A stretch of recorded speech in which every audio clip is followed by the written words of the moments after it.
Каждая девчонка любит украшения. Это все пошло еще с давних времен. Оказывается, что соединить моду и историю вполне себе реально.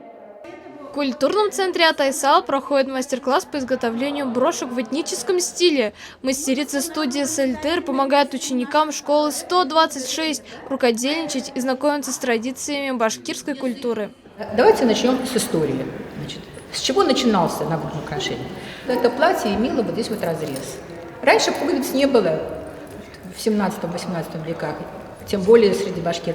И поэтому тут была такая прореха. Расскажи, как тебе этот мастер-класс? Мне очень понравился этот мастер-класс. Интересно, здесь узнал факты о национальном костюме Башкортостана, узнал, где они происходят, где берут свое начало, из чего состоят и для чего применяются людьми. В настоящее время. Мы пришли из 126-й школы. Я узнал один из видов сальтар, узнал, где берут начало национальные костюмы, для чего применяется. Думаешь, этот мастер-класс актуальный?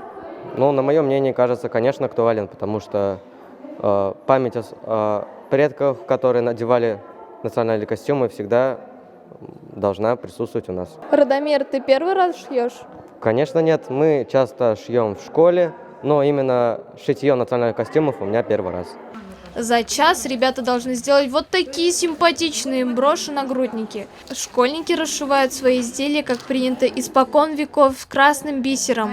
Правда, вместо монет они используют блестящие пайетки. Так нагрудник будет легким, да и монетки сейчас уже раритет. Не вешать же на тушельдерек банковские карты.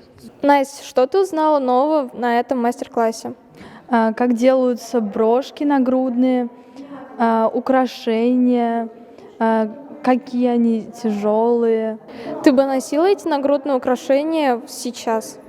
Да, я бы носила на башкирские мероприятия, концерты. В школах у нас проходят башкирские мероприятия. Сложно ли делать сальтер? Их нужно уметь вышивать, делать красиво. В принципе, за час можно сделать. А вы знали, что в старину нагрудник был что-то типа странички в соцсетях? Глядя на него, можно было сразу понять, из какой семьи, с каким достатком его обладательница. Сейчас такие вещи несут функцию только украшения. От такого украшения глаз не оторвать. Вы точно произведете впечатление. Шайбакова Сабира, Азамат Даянов. Специально для Горы новостей.